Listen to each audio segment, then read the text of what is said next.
ঐক্যবদ্ধভাবে ঘোষণাপত্র তৈরি করতে না পারলে ব্যাহত হবে উদ্দেশ্য, বললেন প্রধান উপদেষ্টা। একতা থাকলে মঙ্গল হবে দেশের।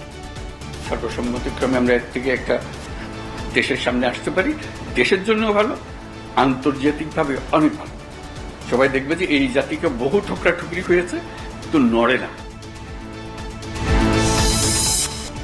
জুলাই ঘোষণাপত্র নিয়ে বিএনপি, জামায়াত সহ বিভিন্ন দলের নানান পরামর্শ। ঘোষণাপত্র তৈরিতে আরও আলোচনা প্রয়োজন জানালেন উপদেষ্টা।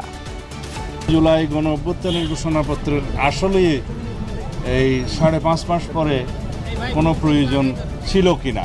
আমাদের এই ঘোষণাপত্র প্রণয়নের জন্য প্রত্যেকটি রাজনৈতিক দলের সঙ্গে সরকারের এক্সচেঞ্জ অফ ভিউজ হওয়া দরকার।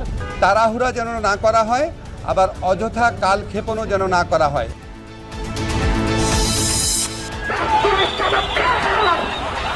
সন্ত্রাসীদের